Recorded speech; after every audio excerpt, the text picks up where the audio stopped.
ಪ್ರಯಾಗ್ರಾಜ್ನಲ್ಲಿ ಮಹಾಕುಂಭಮೇಳಕ್ಕೆ ಕ್ಷಣಗಣನೆ ಆರಂಭವಾಗಿದೆ. ಅದ್ದೂರಿಯಾಗಿ ಸಿದ್ಧತೆ ಕೂಡ ಭರದಿಂದ ಸಾಗ್ತಾ ಇದೆ. ಇಲ್ಲಿ ರಾಜ ಸ್ನಾನ ಅಂದ್ರೆ ಪವಿತ್ರ ಸ್ನಾನ ಅಂತ ಹೇಳಲಾಗುತ್ತೆ. ಇದು ಕೂಡ ಆಲ್ರೆಡಿ ಆರಂಭ ಆಗಿದೆ. ಹಾಗಿದ್ರೆ ಪವಿತ್ರ ಸ್ನಾನ ಅಂದ್ರೆ ಏನು, ಇದರ ವಿಶೇಷತೆಗಳೆಲ್ಲ ಏನಿರುತ್ತೆ ಎಲ್ಲವನ್ನು ಕೂಡ ಹೇಳ್ತಾ ಹೋಗ್ತೀವಿ. ಈ ವರದಿ ನೋಡಿ.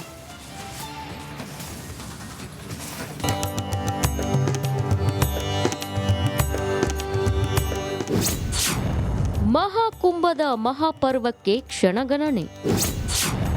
ಪ್ರಯಾಗ್ರಾಜ್ನಲ್ಲಿ ನಾಳೆ 2ನೇ ರಾಜಸ್ನಾನ.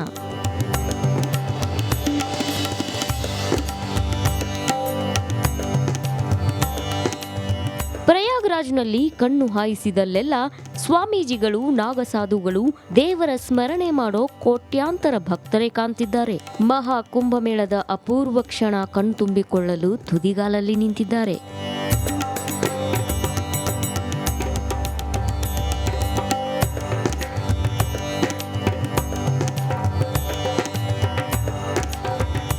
ಅತ್ಯಂತ ಅಪರೂಪದ ಕುಂಭಮೇಳ ಇದಾಗಿದ್ದು ಸುಮಾರು 45 ಕೋಟಿಗೂ ಅಧಿಕ ಮಂದಿ ಪುಣ್ಯಸ್ನಾನ ಮಾಡೋ ನಿರೀಕ್ಷೆ ಇದೆ. ಅದರಲ್ಲೂ ನಾಳೆ 2ನೇ ರಾಜಸ್ನಾನದಿಂದ ಕುಂಭಮೇಳ ಆರಂಭವಾಗಲಿದೆ. ಇದನ್ನ ಶಾಹಿ ಸ್ನಾನ, ಅಮೃತ ಸ್ನಾನ ಅಂತಲೂ ಕರೀತಾರೆ. ಇನ್ನು ಈ ರಾಜಸ್ನಾನಗಳ ಬಗ್ಗೆ ನೋಡೋದಾದ್ರೆ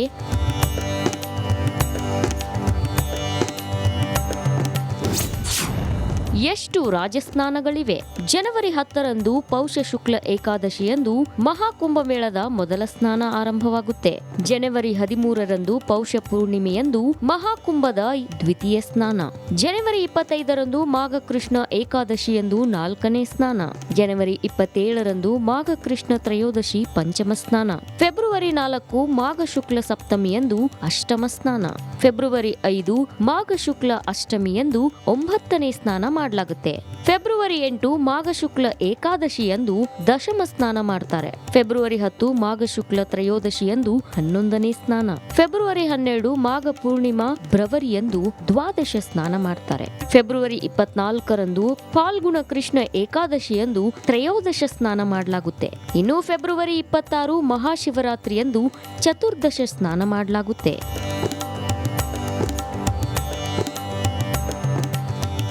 ಗಂಗಾ, ಯಮುನಾ, ಸರಸ್ವತಿ ತ್ರಿವೇಣಿ ಸಂಗಮದಲ್ಲಿ ಸ್ನಾನ ಮಾಡೋದ್ರಿಂದ ಪಾಪಗಳೆಲ್ಲ ಕಳೆದು ಪುಣ್ಯ ಪ್ರಾಪ್ತಿಯಾಗುತ್ತೆ ಅನ್ನೋದು ಭಕ್ತರ ನಂಬಿಕೆ.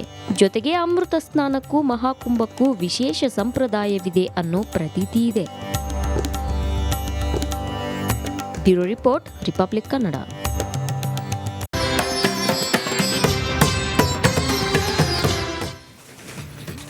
ಪ್ರಯಾಗ್ರಾಜ್ನಲ್ಲಿ ಮಹಾಕುಂಭಮೇಳಕ್ಕೆ ಕ್ಷಣಗಣನೆ ಆರಂಭವಾಗಿದೆ. ಅದ್ದೂರಿಯಾಗಿ ಸಿದ್ಧತೆ ಕೂಡ ಭರದಿಂದ ಸಾಗ್ತಾ ಇದೆ.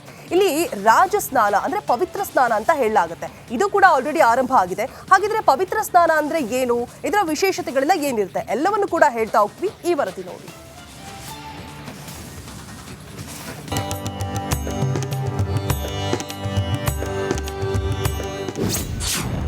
ಮಹಾಕುಂಭದ ಮಹಾಪರ್ವಕ್ಕೆ ಕ್ಷಣಗಣನೆ.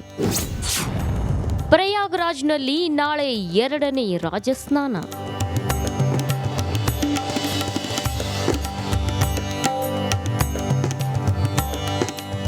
ಪ್ರಯಾಗ್ರಾಜ್ನಲ್ಲಿ ಕಣ್ಣು ಹಾಯಿಸಿದಲ್ಲೆಲ್ಲ ಸ್ವಾಮೀಜಿಗಳು, ನಾಗಸಾಧುಗಳು, ದೇವರ ಸ್ಮರಣೆ ಮಾಡೋ ಕೋಟ್ಯಾಂತರ ಭಕ್ತರೇ ಕಾಣ್ತಿದ್ದಾರೆ. ಮಹಾಕುಂಭಮೇಳದ ಅಪೂರ್ವ ಕ್ಷಣ ಕಣ್ತುಂಬಿಕೊಳ್ಳಲು ತುದಿಗಾಲಲ್ಲಿ ನಿಂತಿದ್ದಾರೆ.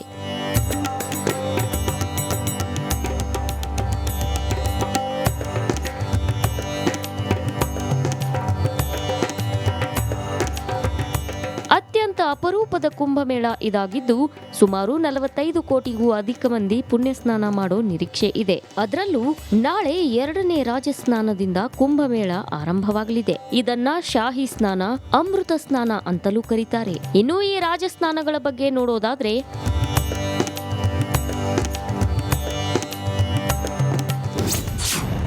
ಎಷ್ಟು ರಾಜಸ್ನಾನಗಳಿವೆ? ಜನವರಿ 10ರಂದು ಪೌಷ ಶುಕ್ಲ ಏಕಾದಶಿಯಂದು ಮಹಾಕುಂಭಮೇಳದ ಮೊದಲ ಸ್ನಾನ ಆರಂಭವಾಗುತ್ತೆ. ಜನವರಿ 13ರಂದು ಪೌಷ ಪೂರ್ಣಿಮೆಯಂದು ಮಹಾಕುಂಭದ ದ್ವಿತೀಯ ಸ್ನಾನ. ಜನವರಿ 25ರಂದು ಮಾಘಕೃಷ್ಣ ಏಕಾದಶಿಯಂದು 4ನೇ ಸ್ನಾನ.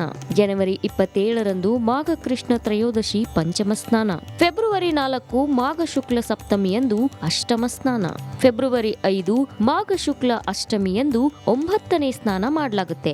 ಫೆಬ್ರವರಿ 8 ಮಾಘ ಶುಕ್ಲ ಏಕಾದಶಿಯಂದು ದಶಮ ಸ್ನಾನ ಮಾಡ್ತಾರೆ. ಫೆಬ್ರವರಿ 10 ಮಾಘ ಶುಕ್ಲ ತ್ರಯೋದಶಿಯಂದು 11ನೇ ಸ್ನಾನ. ಫೆಬ್ರವರಿ 12 ಮಾಘ ಪೂರ್ಣಿಮಾ ಭ್ರವರಿಯಂದು ದ್ವಾದಶ ಸ್ನಾನ ಮಾಡ್ತಾರೆ. ಫೆಬ್ರವರಿ 24ರಂದು ಫಾಲ್ಗುಣ ಕೃಷ್ಣ ಏಕಾದಶಿಯಂದು ತ್ರಯೋದಶ ಸ್ನಾನ ಮಾಡಲಾಗುತ್ತೆ. ಇನ್ನು ಫೆಬ್ರವರಿ 26 ಮಹಾಶಿವರಾತ್ರಿಯಂದು ಚತುರ್ದಶ ಸ್ನಾನ ಮಾಡಲಾಗುತ್ತೆ.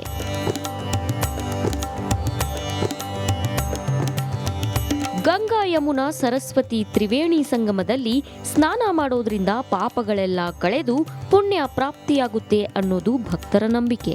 ಜೊತೆಗೆ ಅಮೃತ ಸ್ನಾನಕ್ಕೂ ಮಹಾಕುಂಭಕ್ಕೂ ವಿಶೇಷ ಸಂಪ್ರದಾಯವಿದೆ ಅನ್ನೋ ಪ್ರತೀತಿ ಇದೆ. Bureau report, republic Kannada.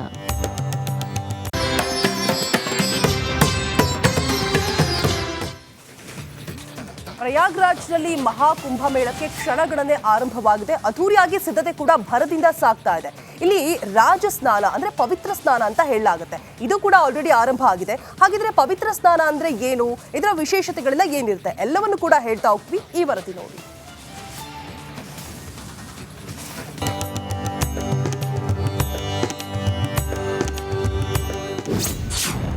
ಮಹಾಕುಂಭದ ಮಹಾಪರ್ವಕ್ಕೆ ಕ್ಷಣಗಣನೆ. ಪ್ರಯಾಗ್ರಾಜ್ನಲ್ಲಿ ನಾಳೆ 2ನೇ ರಾಜಸ್ನಾನ.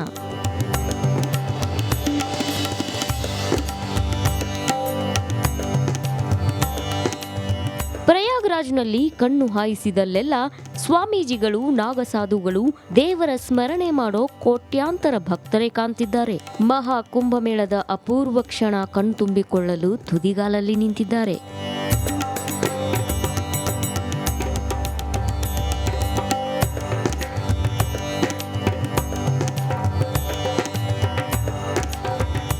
ಅತ್ಯಂತ ಅಪರೂಪದ ಕುಂಭಮೇಳ ಇದಾಗಿದ್ದು ಸುಮಾರು 45 ಕೋಟಿಗೂ ಅಧಿಕ ಮಂದಿ ಪುಣ್ಯಸ್ನಾನ ಮಾಡೋ ನಿರೀಕ್ಷೆ ಇದೆ. ಅದರಲ್ಲೂ ನಾಳೆ 2ನೇ ರಾಜಸ್ನಾನದಿಂದ ಕುಂಭಮೇಳ ಆರಂಭವಾಗಲಿದೆ. ಇದನ್ನ ಶಾಹಿ ಸ್ನಾನ, ಅಮೃತ ಸ್ನಾನ ಅಂತಲೂ ಕರೀತಾರೆ. ಇನ್ನು ಈ ರಾಜಸ್ನಾನಗಳ ಬಗ್ಗೆ ನೋಡೋದಾದ್ರೆ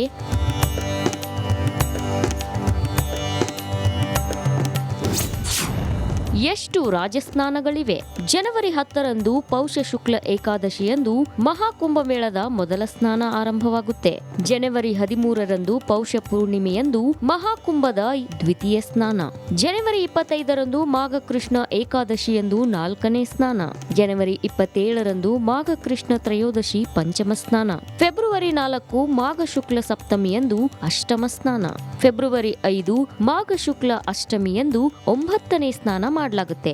ಫೆಬ್ರವರಿ 8 ಮಾಘ ಶುಕ್ಲ ಏಕಾದಶಿಯಂದು ದಶಮ ಸ್ನಾನ ಮಾಡ್ತಾರೆ. ಫೆಬ್ರವರಿ 10 ಮಾಘ ಶುಕ್ಲ ತ್ರಯೋದಶಿಯಂದು 11ನೇ ಸ್ನಾನ. ಫೆಬ್ರವರಿ 12 ಮಾಘ ಪೂರ್ಣಿಮಾ ಭ್ರವರಿಯಂದು ದ್ವಾದಶ ಸ್ನಾನ ಮಾಡ್ತಾರೆ. ಫೆಬ್ರವರಿ 24ರಂದು ಫಾಲ್ಗುಣ ಕೃಷ್ಣ ಏಕಾದಶಿಯಂದು ತ್ರಯೋದಶ ಸ್ನಾನ ಮಾಡಲಾಗುತ್ತೆ. ಇನ್ನು ಫೆಬ್ರವರಿ 26 ಮಹಾಶಿವರಾತ್ರಿಯಂದು ಚತುರ್ದಶ ಸ್ನಾನ ಮಾಡಲಾಗುತ್ತೆ.